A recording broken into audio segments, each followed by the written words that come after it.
Iga kord, kui sa netis surfad, meili saadad või videot vaatad, toimub tegelikult kulisside taga kaks üliolulist, aga samas täiesti nähtamatut protsessi. Nende nimed on DHCP ja DNS ja just nendest me täna räägimegi. Kuidas need kaks vaiksat kangelast teevad sinu internetilähenduse iga päev võimalikuks ja sujuvaks. Okei, lähme vaatama. Mõte korraks sellele, sa võtad oma telefoni või teed läpaka lahti, valid Wi-Fi võrhu, paned parooli ja oledki sees. Aga mis tegelikult selle sekundi murduse jooksul juhtub, et sinu seade saaks hakata internetti kasutama? See on teekond, mille me nüüd koos läbi teeme. Esimene takistus, mis tuleb ületada, on aadressi saamine. Kujuta ette, et sa satud täiesti uude linna, aga sul pole aimugi, mis on su tänavanimi või maja number. Sa ei saaks ju kirju saata ega kätte saada, keegi ei teaks, kus sind leida. Internetis on täpselt sama lugu, ilma unikaalse IP-aadressita on su seade võrgus täiesti eraldatud. Ja vanasti oli see ikka tohutu peavalu. Iga viimane kui seade tuli käsitsi paika panna. Kujuta nüüd ette näiteks 500 töötajaga firmat. See tähendab 4 erinevat numbrit iga ühele. IP-aadress, alamvõrgumask, lüüs ja DNS-server. Kokku 2000 numbrit, mis tuli käsitsi sisse toksida. Üks väike näpuviga ja ongi töötaja võrgust maas. See oli, päriselt ka haldamise õudusunenägu. Ja siin me näemegi seda kontrasti eriti hästi. Ühelt pool see vana meetod, pidev vigade ja konfliktide oht, IT-osakonna aja raiskamine ja uute seadmete lisamine oli lihtsalt kohutavalt tüütu. Teiselt poole ka uus automaatne meetod, töökindel, hetkeline ja laieneb ilma igasuguse vaevata tuhandete seadmeteni. Oli selge, et vaja on paremat lahendust. Ja see lahendus ongi DHCP.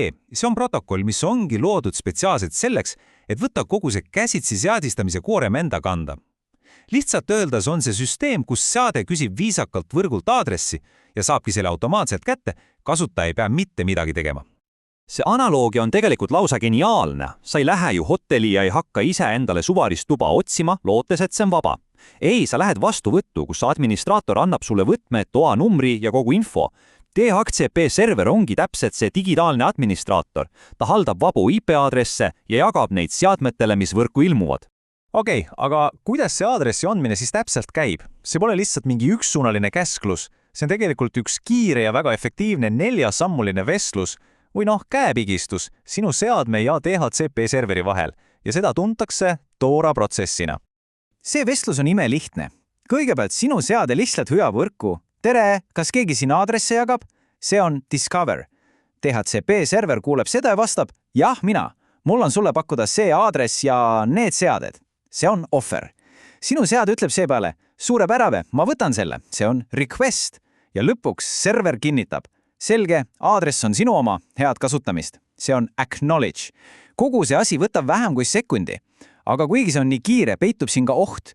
Ründajad võivad näiteks üritada kõik vabad aadressid endale kahmata, et teised lihtsalt ei pääsekski võrku. Nii, meie seadmel on nüüd aadress olemas. Esimene probleem on lahendatud. Aga nüüd tekib uus mure. Seade on valmis suhtlema, aga ta peab teadma, kellega ta räägib. Ja siin seisamegi silmitsi omamoodi keelebarjääriga. Täpselt nii. Meie, inimesed, kasutame ju meeldejäävaid nimesid nagu google.com või facebook.com, aga arvutid ja võrguseadmed, nemad ei mõista nimesid. Nad räägivad ainult ühte keelt, numbrite keelt, ehk IP-aadresse. Kuidas see tõlke siis toimub? See slaid näitabki probleemi tuuma. Kas sa suudaksid peas meeles pidada oma 10 lemmikveebilehe IP-aadressi? Tõenäoliselt mitte, eks. Meie aju töötab lihtsalt nimedega. Masinad aga vajavad täpseid numbrilisi koordinaate. On vaja tõlki. Ja see tõlk ongi DNS ehk domeeninimede süsteem. See on sisuliselt kogu interneti globaalne, laiali jaotatud aadressiraamat. Selle ainus ülesanne on võtta sinu sisestatud nimi ja leida sellele vastav numbriline IP-aadress, millega sinu arvuti saab siis ühenduse luua. Ja see vana hea telefoniraamatu võrdlus on siin täiesti asjakohane. Kui sa tahad sõbrale helistada, ei vali sa ju tema nime, vaid ikka numbri. Aga numbri leidmiseks otsid sa kontaktide seast just tema nime järgi. DNS teeb täpselt seda sama, aga miljardite nimede ja numbritega ja seda kõike silmapilkselt. Aga kuidas see hiiglaslik telefoniraamat on organiseeritud, et õige number nii välkkiirelt üles leitakse? See pole lihtsalt üks suur pikk nimekiri. Ei, see on keerukas ja hierarhiline süsteem. Vaatamegi nüüd, kuidas see täpsemalt toimib. selles telefoniraamatus on erinevat tüüpi kirjeid erinevateks otstarveteks. Kõige tavalisem on A-kirje, mis seob nime IP-aadressiga. Aga on ka näiteks MX-kirjeid, mis ütlevad, kuhu selle domeeni e-post tuleks saata, või siis Gname'i kirjeid, mis on nagu hüüdnimed ühele ja samale aadressile. Igal kirjel on oma kindel roll. Ja see numbri leidmise protsess ise on nagu väike detektiivi töö. Sinu arvuti ei tea vastust, seega küsib ta oma kohalikud DNS-serverit. Kui seega ei tea, küsib ta edasi interneti juurserveritelt, kes siis suunavad ta õige tippdomeeni, näiteks .com serverite juurde, ja sealt edasi juba konkreetse domeeni, näiteks google.com serveri juurde, kes teabki lõplikku vastust. See on väga tõhus süsteem, aga see usaldus on ka selle nõrk koht. Pahalased võivad proovida päringuid kaaperdada, et suunata sind õige lehe asemel hoopis mõnele ohtlikule saidile. Nii, nüüd oleme näinud mõlevad kangelast eraldi tegutsemas.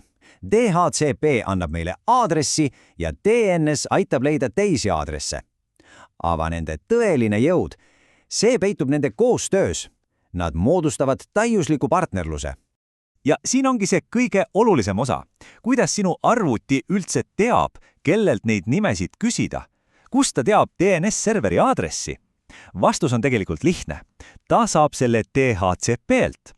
Sellesama esialgse Tora käepigistuse ajal ei anna DHCP server seadmele mitte ainult tema enda IP-aadressi, vaid ka DNS-serveri aadressi, ehk siis aadressi, kust leida see telefoniraamat. See küsimus võtab nende sõltuvuse hästi kokku. Kui sul oleks ainult DHCP, saaksid sa küll võrku, aga sa ei saaks kasutada ühtegi veebiaadressi nimepidi. See oleks nagu, sa oled autojuht uues linnas, sul on auto, aga sul pole mingit kaarti ega GPS-i. Ja vastupidi, kui sul oleks ainult DNS, oleks sul kaart küll olemas, aga sul poleks autot, millega kuhugi sõita, sul poleks isegi alguspunkti. Sul on telefoniraamat, aga pole telefoniliini, millega helistada. Üks lihtsalt ei toimi ilma teiseta. Nii et järgmine kord, kui sa ühendud interneti ja avad mõne veebilehe sekunditega, siis pea meeles seda nähtamatut tantsu DHCP ja DNS-i vahel. See ei ole maagia, see on aastakümnete pikkuse töö tulemusena sündinud elegantne ja lihtsalt geniaalne disain, mis hoiabki meie digitaalset maailma koos.